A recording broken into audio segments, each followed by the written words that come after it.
नमस्कार। सुबह के 8 बज चुके हैं। मैं हूं आपके साथ जया कौशिक और इस वक्त खबर आपको बता दें कि यूक्रेन में क्या अपडेट है। रूस के हमले में यूरोप का जो सबसे बड़ा न्यूक्लियर पावर प्लांट है उसको नुकसान की खबर इस वक्त आ रही है। यूक्रेन के विदेश मंत्री ने ट्वीट कर जानकारी दी है कि हमले के बाद पावर प्लांट में आग लग गई है और उन्होंने तुरंत ही रूस से न्यूक्लियर पावर प्लांट पर हमले रोकने की अपील की है। यूक्रेन के विदेश मंत्री ने कहा है कि अगर इस प्लांट में धमाका हुआ तो ये चेर्नोबिल से 10 गुना ज्यादा खतरनाक साबित होगा। और इस वक्त पोलैंड में हमारी सहयोगी कादम्बनी शर्मा हैं। हम सीधा उनका रुख कर रहे हैं, फोन लाइन पर हमारे साथ जुड़ रहे हैं। कादम्बनी, कीव में हमने सुना कि किस तरह से धमाके हो रहे हैं, पावर प्लांट से खबर आ रही है वहां पर हमला हुआ है। क्या खबर यूक्रेन के अलग अलग शहरों से और साथ ही बहुत से भारतीय जो अभी भी फंसे हुए हैं, खासतौर से सुमी से खबरें आ रही हैं, उनके बारे में क्या जानकारी? देखिए, कई भारतीय अभी भी उधर फंसे हुए हैं और कोशिश की जा रही है कि उनको यहाँ तक लाया जाए, सुरक्षित उनको वहाँ से निकाला जाए। लेकिन अभी जो खबरें आई हैं वो परेशान करने वाली खबर है, जो जैसा आपने भी हमारे दर्शकों को बताया कि सबसे बड़े परमाणु ऊर्जा संयंत्र पर रूस गोलीबारी कर रहा है, ऐसा यूक्रेन का दावा है। और उनका कहना है कि ये जो ऊर्जा संयंत्र है उस पर हर तरफ से गोलीबारी चल रही है और पहली बार इतिहास में किसी ने इस तरह के ऊर्जा संयंत्र पर गोलीबारी की है किसी भी देश ने। और यूक्रेन का ये दावा है कि रूस ऐसा कर रहा है। उनका ये भी कहना है कि यहाँ पर अगर आग जो कि पहले से लगी हुई है, अगर धमाका हुआ तो चेर्नोबिल में जो हुआ था उससे कहीं ज्यादा खतरनाक होगा। उनका वैसे IAEA का ये भी कहना है कि इस परमाणु संयंत्र के आसपास रूसी सेना का कब्जा है और जो IAEA है उसके के बारे में अधिकारियों के संपर्क में है और यूक्रेनी अधिकारियों के संपर्क में है और गोलीबारी की खबर भी उसको पता है। दूसरी तरफ जो बाइडेन है, अमेरिकी राष्ट्रपति, उन्होंने यूक्रेन के राष्ट्रपति से बात की, जेलेंस्की से, और उन्होंने भी ये अपील की है कि इस ऊर्जा संयंत्र पर गोलीबारी, इसके आसपास गोलीबारी रोकी जाए, क्योंकि इसका बहुत बड़ा असर हो सकता है, भयानक असर हो सकता है। दूसरी तरफ जो भारतीय हैं उनके बारे में जैसा पुतिन ने दावा किया था तो कि उनको बंधक बनाया गया है, जिसे लेके भारत ने इस आरोप को खारिज कर दिया। लेकिन आप सोचें कि जब रूस जैसे देश का राष्ट्रपति इस तरह की बात करता है तो कितनी गंभीर ये बात है। हालांकि इस तरह की किसी भी रिपोर्ट से साफ इनकार भारत ने किया है। जया जी कादम्बनी, आप हमारे साथ बनी रहे। यहाँ पर यूक्रेन और रूस के बीच जो बातचीत हुई है उसमें कुछ बातों पर आपसी सहमति भी बन गई है, मसलन शांतिपूर्ण तरीके से नागरिकों को निकालने के लिए सुरक्षित गलियारा बनाने और सबसे भीषण लड़ाई वाले इलाकों में दवाइयां और खाद्य सामग्री पहुंचाने को लेकर दोनों देशों में सहमति बन गई है। इस बारे में जानकारी देते हुए यूक्रेन के वार्ताकार मिखाइल ने यह संभावना जताई है कि अस्थायी संघर्ष विराम हो सकता है ताकि कुछ सेक्टरों से लोगों को सुरक्षित बाहर निकाला जा सके। उन्होंने कहा कि बहुत दुख के साथ कहना पड़ रहा है कि रूस और यूक्रेन के बीच ताजा वार्ता से वो नतीजे नहीं निकल सके जिसकी हम उम्मीद कर रहे हैं। मिखाइल के मुताबिक भविष्य में भी दोनों पक्ष के बीच जल्द ही बातचीत होगी। उन्होंने कहा कि हमने मानवीय आधार पर बातचीत की क्योंकि इस वक्त कई शहरों में घेराबंदी है। कादम्बनी लगातार वहां से अपडेट दे रही हैं, यूक्रेन के ताज़ा हालात बता रही हैं। इस वक्त पोलैंड में मौजूद हैं। कादम्बनी, यहाँ पर एक और राउंड जो है बातचीत का हुआ है और उम्मीद की जा रही है जल्द ही तीसरा राउंड भी होगा। क्या लगता है आने वाले वक्त में हालात जिस तरीके के बने हुए हैं, बातचीत, कूटनीति, राजनीति, क्या कोई एक संघर्ष विराम होता हुआ नजर आ रहा है आने वाले वक्त में? देखिए, जब पहले दौर की बातचीत हुई थी उसी वक्त पुतिन ने साफ कर दिया था कि कोई भी लड़ाई वो रोकेंगे नहीं, और लगातार हम यही देख रहे हैं कि लड़ाई की जो इंटेंसिटी है वो बढ़ती जा रही है। और जब ये किस प्रकार की शांति वार्ता है जबकि इतनी गंभीर बात हो रही है कि आप किसी परमाणु ऊर्जा संयंत्र पर गोलीबारी कर रहे हो, उसमें आग लग गई हो, धमाके का डर हो और आपसे दुनिया के बड़े नेता अपील कर रहे हो कि आप कम से कम यहाँ पर गोलीबारी ना करें, तो ये एक बड़ा विचित्र सा लगता है कि आप इतनी इस तरह से गैर जिम्मेदाराना तरीके से आप न्यूक्लियर रिएक्टर पर भी गोलीबारी कर रहे हैं, और तब उसके बाद आप कह रहे हैं कि पीस टॉक्स जो है शायद पीस टॉक्स करना भी सही नहीं होगा। ये एक तरह से निगोशिएशन है कि किसका किस पे दबाव बनाया जा सके। ये इस तरह की चीज लग रही है कि जल्द से जल्द अगर लड़ाई में अपर हैंड हो तो पूरा कब्जा हो सके। तो भले ही ये कहा गया है कि एक सेफ पैसेज देंगे यहाँ पर सिविलियंस को, लेकिन कितना ये संभव होगा, सच में जमीन पर लागू होगा, ये देखने वाली बात होगी। जय जी, यहाँ पर रशिया जो पूरा ये हमला कर रहा है, आगे जाके उसको क्या लग रहा है कि कहाँ जाके वो रुकेगा? किस तरह की एक डिमांड यूक्रेन के सामने है? क्या पूरे यूक्रेन पर कब्जा करने का इरादा लग रहा है पुतिन का? देखिए, इरादा तो यही है कि बार बार जैसा कि वो मंशा जता चुके हैं कई रिपोर्ट्स के मुताबिक राष्ट्रपति पुतिन की, उनका कहना है कि डीमिलिटराइज करना है, न्यूट्रलाइज करना है। तो इस तरह के शब्दों का इस्तेमाल वो करते हैं। डीमिलिटराइज पहले बोल चुके हैं, इसे अमेरिकी कॉलोनी बोल चुके हैं पहले। तो साफ ये मंशा नजर आ रही है कि जल्द से जल्द पूरी तरह से यूक्रेन को अपने कब्जे में लेना है, ऐसी सीधी सी इनकी मंशा है। जया कादम्बनी, बहुत बहुत शुक्रिया इस पूरे अपडेट के लिए। तो कादम्बनी शर्मा पोलैंड में हमारी सहयोगी मौजूद है, जो बता रही थी कि किस तरह से इसमें ताज़ा अपडेट ये हुआ है कि यूक्रेन में जो पावर प्लांट है, न्यूक्लियर पावर प्लांट, वहां से आग उठ रही है। रूस ने हमला किया है और अगर वहां पर धमाका होता है तो इंटरनेशनल एटॉमिक एनर्जी एजेंसी, उनका ये कहना है कि ये 10 गुना बड़ा एक खतरनाक स्थिति साबित होगी चेर्नोबिल से ज्यादा।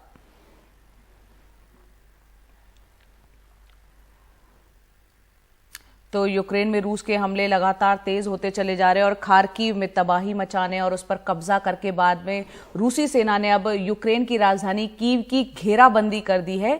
कीव में एक के बाद एक कई धमाके हुए और कई इमारतें आग की चपेट में आ चुकी हैं।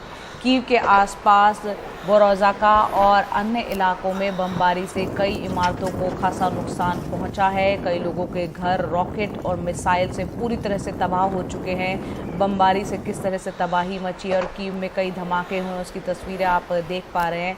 लोग सड़कों पर बंकर में रहने को इस वक्त मजबूर है। सैटेलाइट टाउन्स जो हैं उन्हें रूसी सेना ने अपने कब्जे में वो धीरे धीरे ले रही है और कोशिश यही है कि जल्द से जल्द यूक्रेन की राजधानी कीव पर रूस अपना कब्जा जमा ले। और यूक्रेन के राष्ट्रपति ज़ेलेंस्की ने कहा है कि इस युद्ध को रोकने का एक ही तरीका है और वो रूस के राष्ट्रपति पुतिन से सीधी बातचीत। यहाँ पर ज़ेलेंस्की ने कहा है कि हम रूस पर हमला नहीं कर रहे और ना ही हमारी ऐसी कोई योजना है, इसलिए रूस की सेना को हमारी जमीन से चले जाना चाहिए। ज़ेलेंस्की ने ये भी कहा कि अगर यूक्रेन को हथियारों की सप्लाई और नहीं बढ़ाई गई तो रूस यूरोप के बाकी हिस्सों की ओर बढ़ेगा। और साथ ही उन्होंने कहा कि रूस का अगला निशाना बाल्टिक देश यानी कि लिथुआनिया, लातविया, एस्टोनिया होंगे।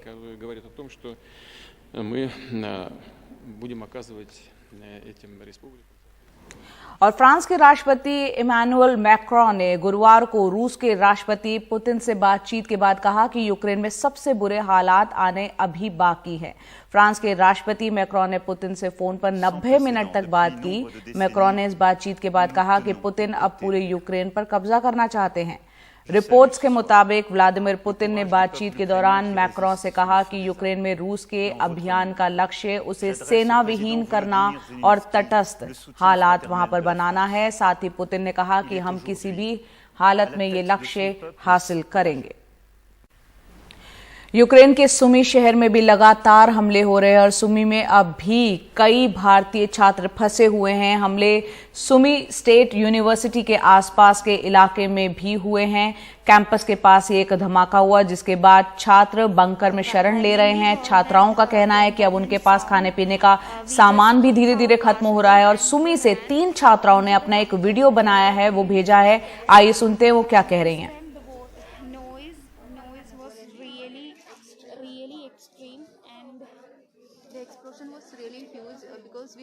Hello, we are students of Sumi State University. Right now, we are stuck in bunker for a long time.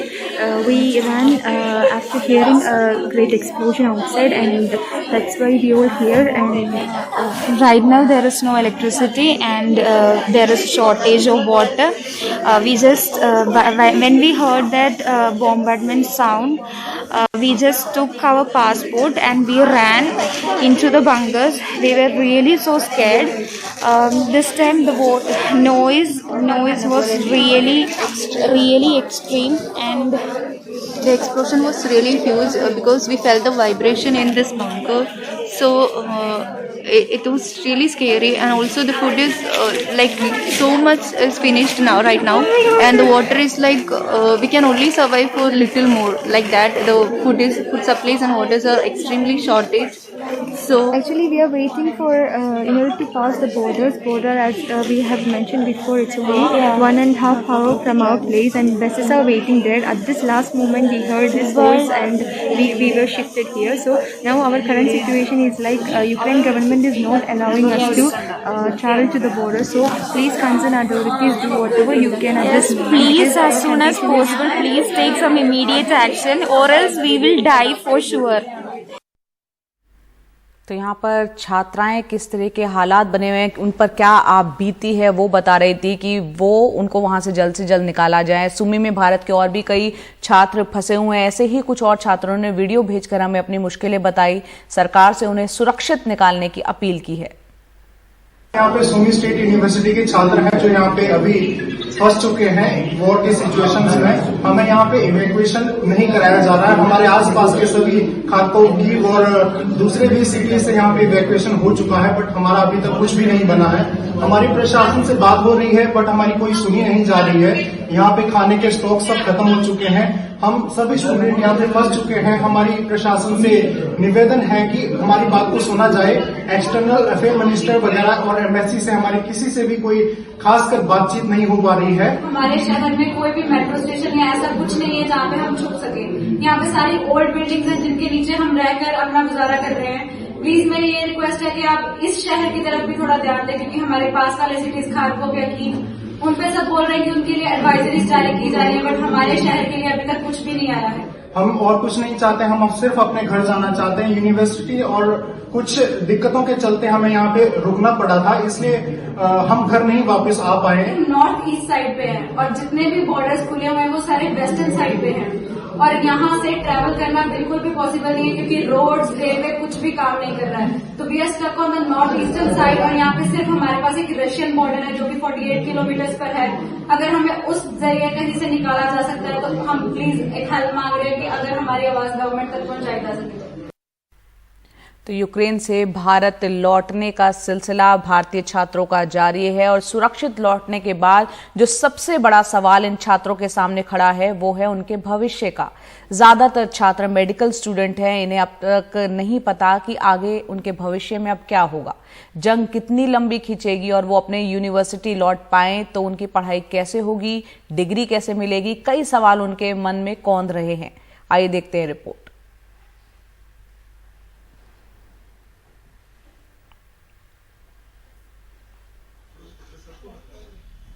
ये रिद्धि शर्मा हैं, यूक्रेन की बुकोवेनियन स्टेट मेडिकल यूनिवर्सिटी में 3rd ईयर की एमबीबीएस छात्रा हैं।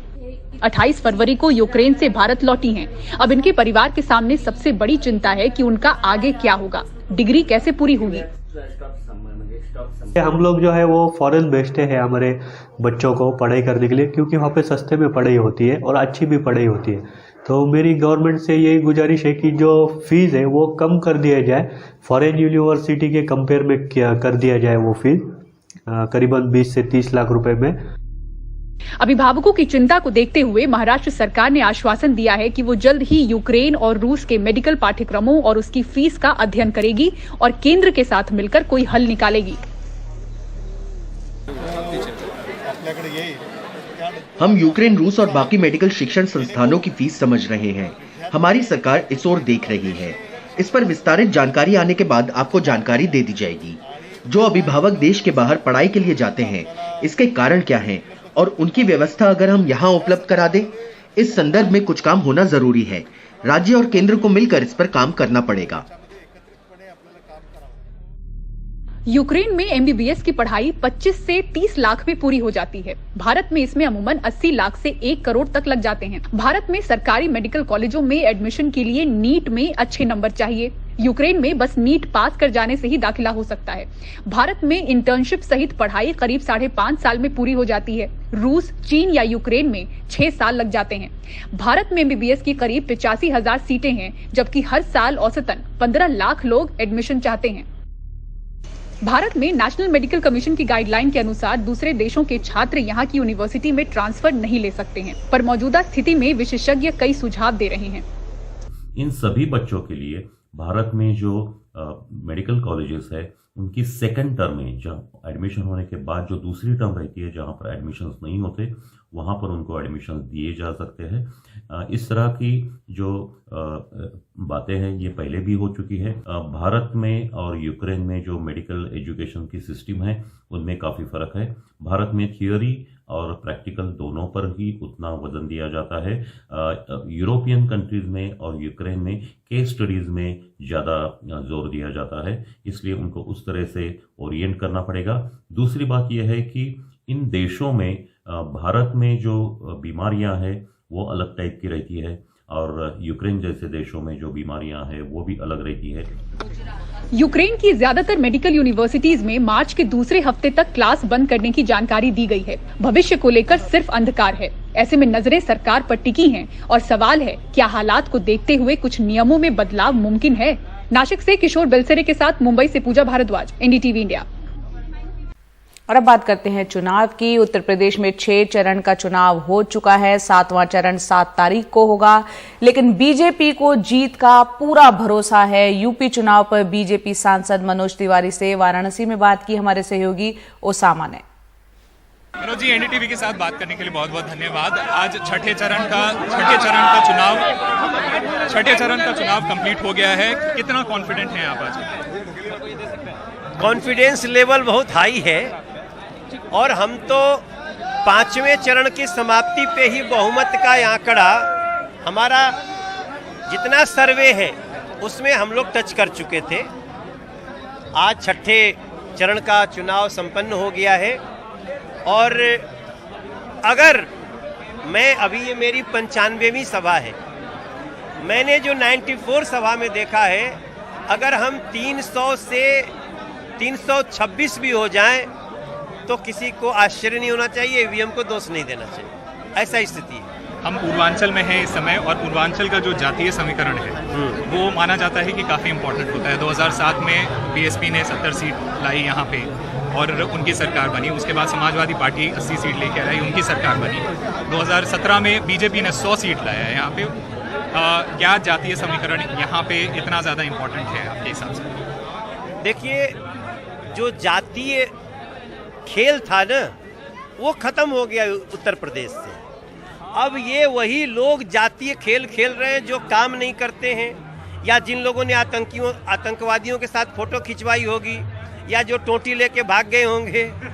ये ऐसे ही लोग अब जाति का खेल खेलेंगे। जिन्होंने राम मंदिर के भक्तों पे गोली चलाई होगी, जिन्होंने काम करने की जगह भ्रष्टाचार किया होगा। यहाँ लोगों को राम भी मिले हैं, राशन भी मिला है। यहाँ लोगों को टॉयलेट भी मिला है, मकान भी मिला है।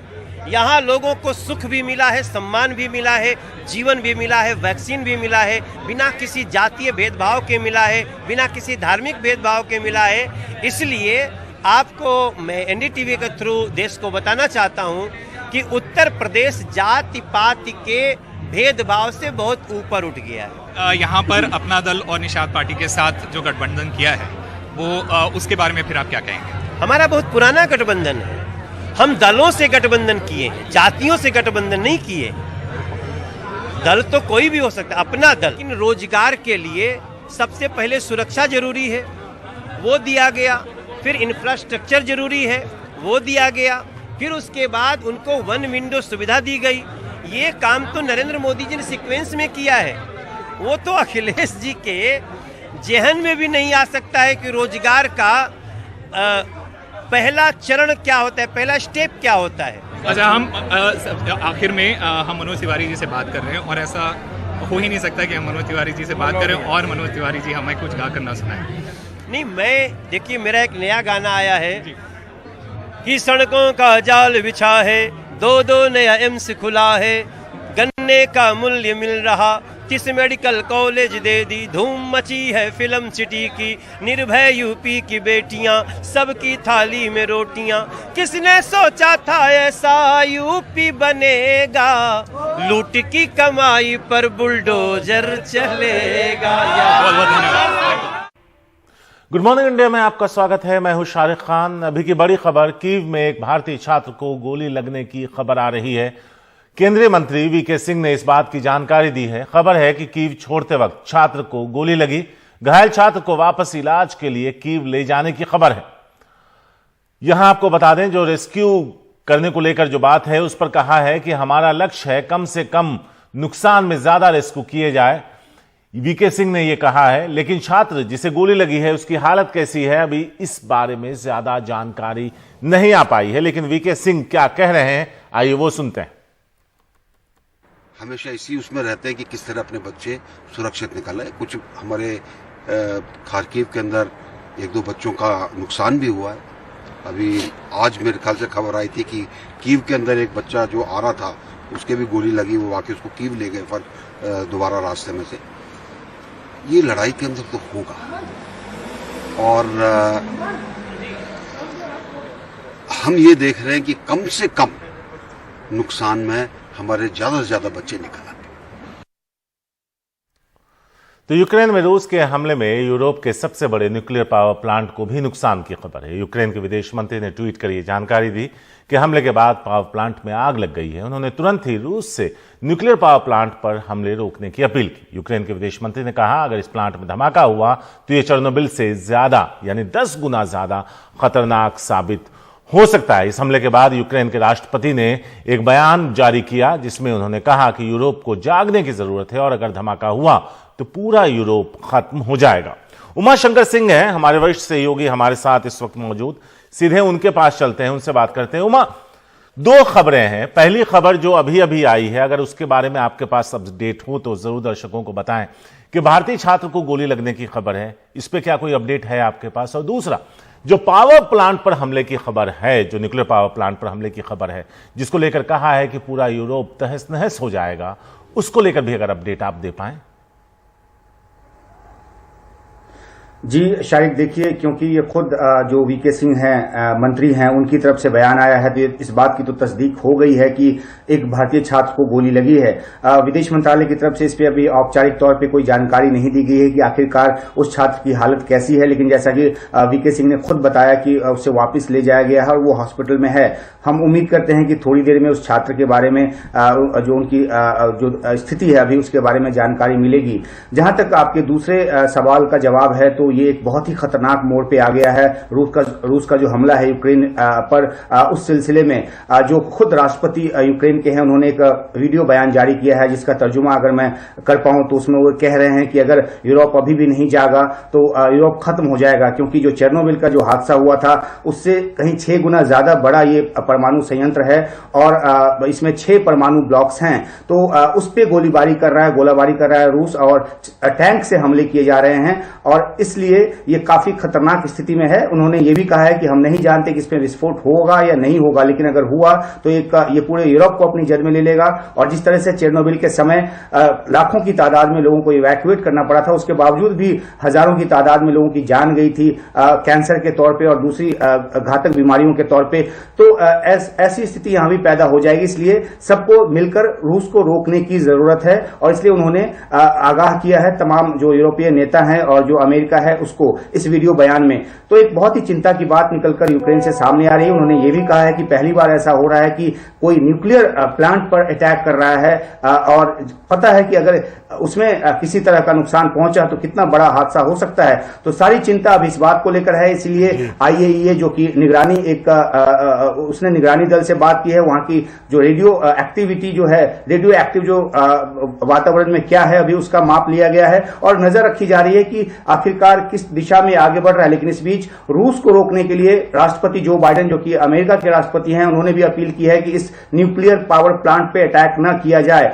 जो वहां से जानकार बताते हैं वो ये कि रूस की मंशा है कि इस पावर प्लांट पे कब्जा करके मध्य और पूर्वी इलाका जो यूक्रेन का है उसकी पावर सप्लाई काट दी जाए। और जिस तरीके से घेराबंदी कर रूस आगे बढ़ रहा है उसके लिए उसकी रणनीति के तहत ये आता है। लेकिन अगर इस गोलीबारी में संयंत्र को नुकसान पहुंचता है, उसमें ब्लास्ट होता है, तो ये फिर रूस के अपने बूते की भी बात नहीं रह जाएगी और बहुत बड़ा मानवीय त्रासदी जो है वहां पे पैदा होगा। तो पूरी दुनिया की चिंता अब इस बात पर लग गई है इस खबर के आने के बाद। लेकिन देखना है कि पुतिन की सेना जो है वो रुकती है या वो फिर जो एक बड़ा नुकसान करके ही मानती है। शारिक, उमा, आप हमारे साथ बने रहें। एक और खबर है जिस पर हम आपसे बात करेंगे, लेकिन फिलहाल बताते हैं कि रूस और यूक्रेन के बीच ताजा बातचीत में कुछ बातों पर सहमति बनती नजर आई। मसलन शांतिपूर्ण तरीके से नागरिकों को निकालने के लिए सुरक्षित गलियारा बनाने और सबसे भीषण लड़ाई वाले इलाकों में दवाइयां और खाद्य सामग्री पहुंचाने को लेकर दोनों देशों में सहमति बनी। इस बारे में जानकारी देते हुए यूक्रेन के वार्ताकार ने यह संभावना जताई कि अस्थायी संघर्ष विराम हो सकता है ताकि कुछ सेक्टरों से लोगों को सुरक्षित बाहर निकाला जा सके। उमाशंकर सिंह हमारे साथ मौजूद हैं, सीधे उनके पास अब वापस चलते हैं और उनसे जानते हैं। उमा, अब तक यह होता था कि नागरिक इलाके, जो रिहायशी इलाके हैं, उस पर हमला बहुत कम देखा जाता था। रूस भले ही लाख दावे करे, लेकिन यूक्रेन के अलग अलग शहरों से जो तस्वीरें आ रही हैं उनमें रिहायशी इलाकों और मल्टी स्टोरीड बिल्डिंग है वो तहस नहस दिखाई दे रहे हैं। ऐसे में जो बातचीत है उसमें यह बनती सहमति वहां के रहने वाले बाशिंदों के लिए एक राहत की खबर तो होगी। जी बिल्कुल शारिक, राहत की खबर होगी, लेकिन देखना है कि ये बातचीत में जो सहमति बनी है ग्राउंड पे कितना ज्यादा इंप्लीमेंट हो पाता है, रूस कितना ज्यादा उसको इंप्लीमेंट करने देता है।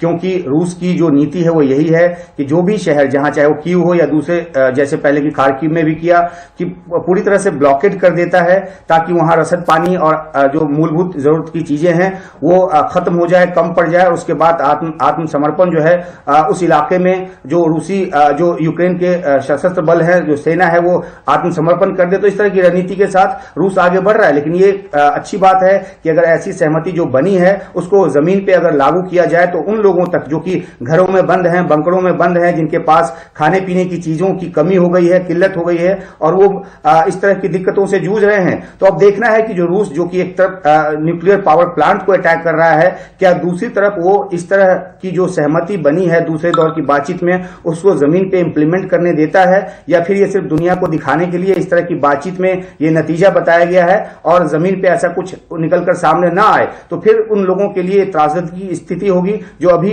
युद्ध जैसे माहौल में, युद्ध के माहौल में फंसे हुए हैं और उनके पास खाने पीने की चीजों की कमी है।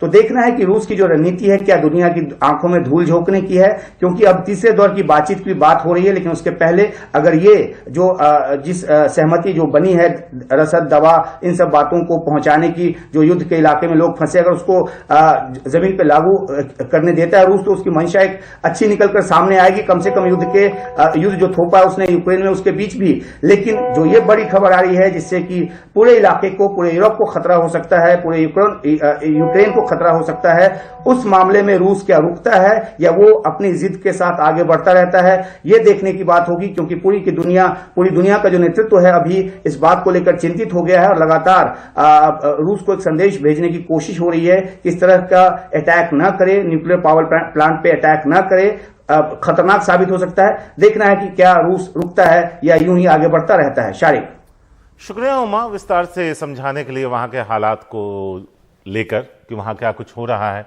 दुनिया क्यों चिंतित है और वहां जो लोग युद्धग्रस्त इलाके में हैं उनकी जिंदगी अब किसी जंग से कम नहीं। एक तरफ जान का खतरा तो दूसरी तरफ जो बुनियादी चीजें हैं जीने के लिए उसका अभाव उनके लिए परेशानी कई गुना बढ़ा रहा है। वक्त फिलहाल एक छोटे से ब्रेक का है।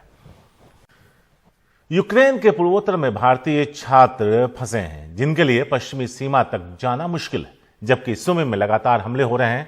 इन छात्रों ने भारत सरकार से मदद की गुहार लगाई है। हम सुमी जो कि नॉर्थ ईस्ट पार्ट है यूक्रेन का, हम वहां पर फंसे हुए हैं जो कि रशिया से सिर्फ 50 किलोमीटर दूर है। हमें पूरा जा रहा है कि वेस्टर्न बॉर्डर से इवैक्यूएशन होगा, लेकिन हमें इवैक्यूएशन की कोई इंटीमेशन नहीं है। हमारे लिए बहुत डिफिकल्ट है कि वेस्टर्न बॉर्डर्स तक पहुंचना, जो कि जहाँ सारी मेजर सिटीज जहाँ पे अटैक हो रहा है, जो कि सुमी में भी अटैक हो रहा है।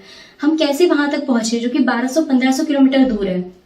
हम चाहते हैं इंडियन गवर्नमेंट हमें रशिया से इवैक्यूएट करे या फिर बेलारूस से इवैक्यूएट करे, जो कि हमारी नियरेस्ट बॉर्डर्स हैं। प्लीज हमें इवैक्यूएट किया जाए। हमारे पास खाने की लिमिटेड स्टॉक्स हैं, चीजें खत्म होती जा रही हैं। यहाँ के सिविलियन लोगों ने अपने स्टॉक्स अपने घर पे ऑलरेडी चीजें लेके भर रखी हैं और हमारे पास ना खाने की चीजें हैं ना पीने की चीजें हैं। यहाँ पे पानी भी कभी भी जा सकता है, कुछ भी हो सकता है। सुनने में आया है कि आज सुबह ही 5 बजे रशियन मिसाइल, रशियन टैंक्स वगैरह दोबारा सुमी पे आए हैं। सुमी के थ्रू ये कीव, खारकीव जा रहे हैं। तो हमारी लाइफ बहुत रिस्की एरिया में है, बहुत रिस्की सिचुएशन में हम लोग अभी फिलहाल रुके हुए हैं। हम इंडियन गवर्नमेंट से यही कहते हैं कि प्लीज हमको इवैक्यूएट करें जल्दी से जल्दी। हमें कभी भी बंकर्स में जाने के लिए बोल दिया जाता है, कभी भी हमें पता नहीं होता है कि नेक्स्ट मोमेंट पर क्या होगा। ये हमारी सिचुएशन इस वक्त है। हमारी भारतीय सरकार, केंद्र सरकार, राज्य सरकार, इंडियन गवर्नमेंट से बकायदा ये गुजारिश है कि कृपया करके सारे बच्चों की मदद करें, क्योंकि यहाँ से हमारा निकलना बहुत ज्यादा जरूरी है। यहाँ से किसी भी वेस्टर्न बॉर्डर तक ट्रैवल करना बहुत ज्यादा डिफिकल्ट है इस वक्त। और अगर हम ट्रैवल कर भी पाए तो हमें सुनने का है कि बीच के ब्रिजेस सब टूटे हुए हैं, बहुत रिस्की है। हमें पता नहीं कल यहाँ पे इलेक्ट्रिसिटी होगी या पानी होगा। वी हैव नो आइडिया क्या हो रहा है। और प्लस यहाँ पे इलेक्ट्रिसिटी का भी प्रॉब्लम है कि कभी भी कट ऑफ हो सकती है। तो अगर इलेक्ट्रिसिटी गई तो हम किसी के कांटेक्ट में नहीं रह पाएंगे, बिकॉज हमारे पास चार्जिंग नहीं होगा, हम खाना तक नहीं बना पाएंगे और हम किसी से कांटेक्ट नहीं कर, इंटरनेट भी नहीं होगा हमारे पास, कम्युनिकेशंस फ्रीज हो जाएंगे। तो इंडियन गवर्नमेंट को तो हम सब हाथ जोड़ के इंडियन गवर्नमेंट से यही करते हैं रिक्वेस्ट कि प्लीज हमें जल्दी से जल्द यहाँ से इवैक्यूएट करवाए और हम अपने देश पहुंचे। यूक्रेन से अब तक करीब 18,000 भारतीय छात्र निकल चुके हैं। विदेश मंत्रालय के प्रवक्ता ने जानकारी देते हुए कहा कि ऑपरेशन गंगा के तहत 6,400 भारतीय देश लौट चुके हैं। उन्होंने कहा कि भारतीयों की वापसी के लिए सरकार रूस और यूक्रेन दोनों के संपर्क में है और दोनों देशों का मदद के लिए शुक्रिया भी अदा किया। साथ ही उन्होंने कहा कि खार्किव से करीब 1000 भारतीयों को निकालने की तैयारी है और वो सुरक्षित जगहों पर हैं। अगले 24 घंटे में भारतीयों को लेकर 18 विमान देश लौटेंगे।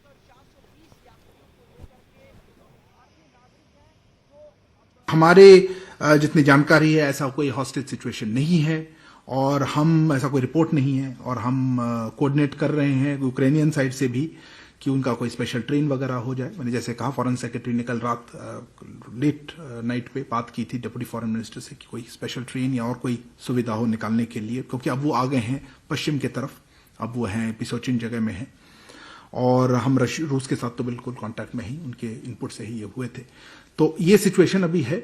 उन्होंने क्या जारी किया, कैसे किया, इस पे तो मैं टिप्पणी नहीं कर पाऊंगा, पर हमने हमारा जो पर्सपेक्टिव है उस तरफ से हमने शेयर किया था। पहले कोरोना और अब रूस यूक्रेन में लड़ाई के चलते खाद्य तेलों की कीमतों में इजाफा हुआ है। हालांकि सरसों के तेल में के दाम पर अभी इसका असर नहीं पड़ा है, लेकिन जानकार मानते हैं कि आने वाले वक्त में सरसों के तेल के दामों में भी इजाफा हो सकता है। देश भर के बाजारों में खाने के तेलों में भारी उछाल देखा जा रहा है। खासतौर पर रिफाइंड और सनफ्लावर के दामों में 15 दिन के भीतर ही करीब 30% तक बढ़ोतरी हुई है। 15 दिन पहले रिफाइंड तेल जहां 140 रुपए लीटर था, अब बढ़कर 165 रुपए हो गया है। सनफ्लावर तेल पहले 140 रुपए था, जो अब 170 रुपए में मिल रहा है। देसी घी की कीमत पहले 360 रुपए लीटर थी, जो अब बढ़कर 420 रुपए हो गई है, जबकि वनस्पति तेलों के दामों में भी 20 रुपए का इजाफा हुआ है। कौन कौन से तेल के दाम अभी 15 दिन में क्या थे और 15 दिन के बाद अब क्या है? सर ये फॉर्च्यून रिफाइंड था, ये 15 दिन पहले 140 रुपए लीटर था, आज ये 165 रुपए लीटर है। ये 140 से 165 रुपए, 165 रुपए लीटर 15 दिन के भीतर सर ये। अच्छा, और किस किस चीज के दाम बढ़े हैं? ये देसी घी सर आज ये 360 रुपए था, आज ये 15 दिन के बाद ये 420 रुपए लीटर है। सर आगे से युद्ध के चक्कर में कह रहे हैं डिस्ट्रीब्यूटर जो है कि आगे से माल नहीं आ पा रहा पूरा। अच्छा, जो रूस यूक्रेन के बीच युद्ध चल रहा है, रूस यूक्रेन के बीच के युद्ध के कारण। सूरजमुखी तेल के सबसे बड़े उत्पादक रूस और यूक्रेन हैं। पहले कोरोना और अब जंग की वजह से सप्लाई चेन पर असर हुआ है, जिसका प्रभाव दुनिया भर के बाजारों पर देखा जा रहा है। जानकार कहते हैं कि खाने पीने के सामान महंगे होने के पीछे कुछ वजह हैं। मसलन दुनिया भर में कच्चे तेल के दामों में 30% तक उछाल आया है। रूस और यूक्रेन के युद्ध के वजह से महंगाई बढ़ेगी। माल ढुलाई महंगी हो रही है और सप्लाई लाइन बाधित। सर्दियों में पाम ऑयल का आयात भी घट जाता है। लगभग 20% जो है वो खाने के तेल हम यूक्रेन से परचेज करते हैं, हमारे जो जितना भी यूज़ किया जाता है। और इसी वजह से आपने सरसों के दाम, जब बीच में थोड़े प्रॉब्लम आया था तो सरसों के दाम आपने 200 रुपये तक लीटर देखे थे। उसके बाद सरकार ने स्टेप लिया, एडिबल ऑयल्स की कॉस्ट कम करी या इंपोर्ट कम किया, जिसकी वजह इंपोर्ट कॉस्ट कम करी, जिसकी वजह से सप्लाई बढ़ी। लेकिन जब अब ये जो इशू चल रहा है, इसकी वजह से सप्लाई कंसर्न फिर से खड़े हो गए हैं। तो अगर लॉन्ग टर्म के हिसाब से हम समझते हैं तो 30% तक यहाँ पर सरसों के दाम बढ़ सकते हैं। तो फिलहाल महंगाई कम होने के आसार नहीं दिख रहे हैं। अगर रूस और यूक्रेन के बीच टकराव बढ़ता है तो इसका असर विश्व बाजार पर पड़ेगा, जिसके लिए हमें तैयार रहने की जरूरत है। नई दिल्ली से Ravish Chandra Shukla, NDTV India. NDTV beeps में आपका स्वागत है। सबसे पहले आपको एक वीडियो दिखाते हैं जो इंटरनेट पर तेजी से वायरल हो रहा है। गुस्साए सांड से अपने बेटे को बचाने वाले शख्स की जमकर तारीफ हो रही है।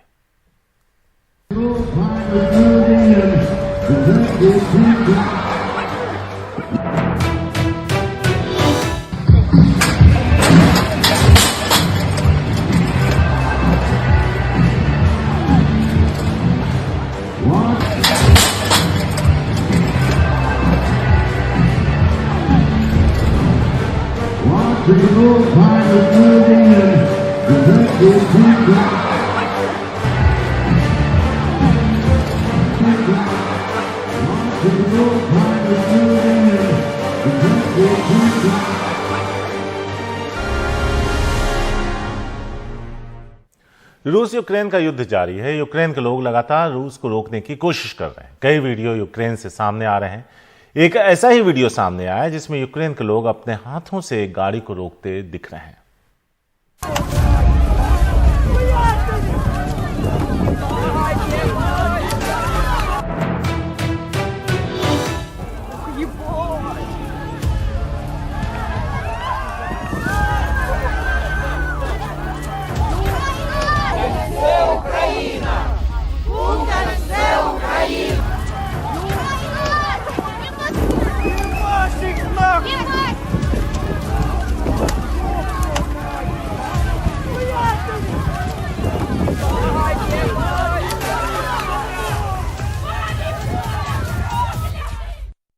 ऑस्ट्रेलिया के सिडनी में एक एलियन जैसा जीव सड़क पर मिला। जॉगिंग करते हुए एक शख्स ने इसे सड़क पर देखा, जिसके बाद इसका वीडियो तेजी से वायरल हो रहा है।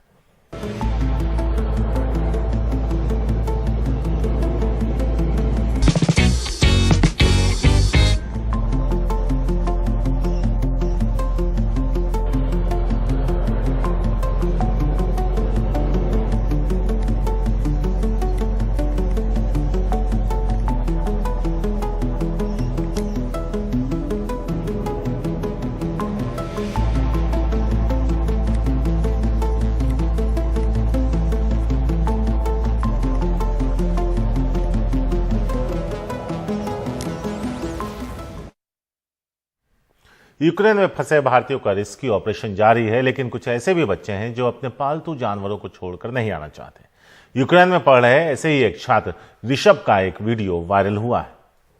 Even my dog is very stressed out about it. He's really scared about all the bombings happening. He's crying all the time of all the bombings happening around. My name is Rishabh Kaushik. I'm a student here in Kharkiv, Ukraine. I'm studying engineering here in third year. I've been trying to get in contact with the Indian embassy since like 18th of this month.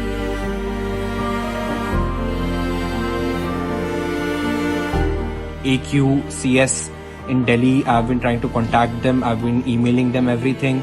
I've sent them my passport, my dog's passport, all his certificates, but they still keep asking for more. The water is, people are taking them to the bunkers. Even right now, like I was in a bunker about 30 minutes ago.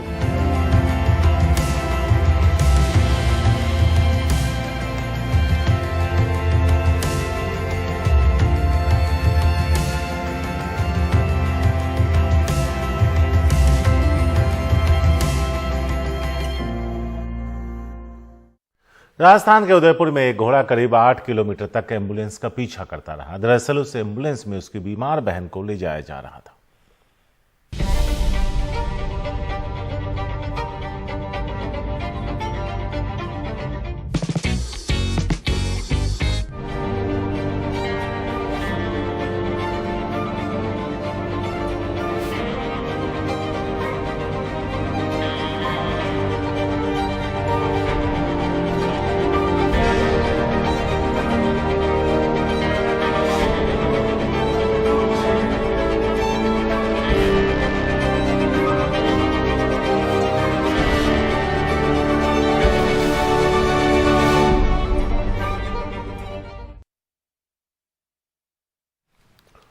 अब आपको दिखाते हैं शादी का एक viral video, जहां दूल्हा इतने गुस्से में था कि उसके और दुल्हन के बीच स्टेज पर ही झड़प शुरू हो गई।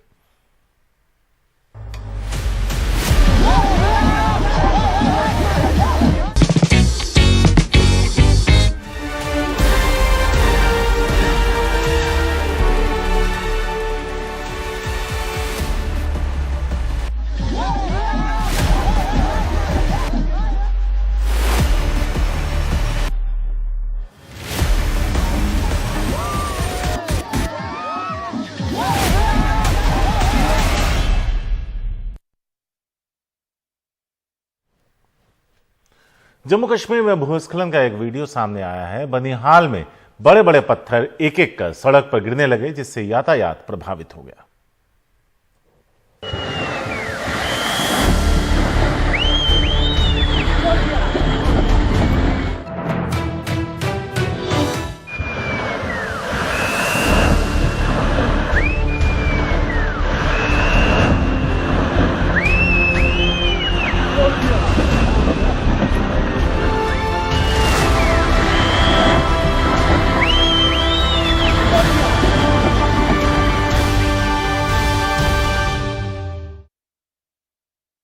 एनडीटीवी इंडिया में 2 घंटे के दौरान हमने आपको कई सारी खबरें दिखाई। अब हम चाहते हैं कि आप एनडीटीवी इंडिया के यूट्यूब चैनल पर जाइए और जो 5 बड़ी खबरें दिखा रहे हैं उस पोल में हिस्सा लीजिए और बताइए कौन सी खबर है जो आप विस्तार से दिन भर देखना चाहते हैं। तो पहली खबर, रूसी हमले की चपेट में न्यूक्लियर पावर प्लांट। नंबर 2, रूस यूक्रेन वार्ता, सुरक्षित निकासी पर सहमति। नंबर 3, सीधी बात ही युद्ध रोकने का तरीका, यूक्रेन ने कहा। नंबर 4 पर कीव से खबर, एक भारतीय छात्र को गोली लगने की खबर आ रही है। और नंबर 5 पर खार्किव सूमी में फंसे भारतीय छात्र।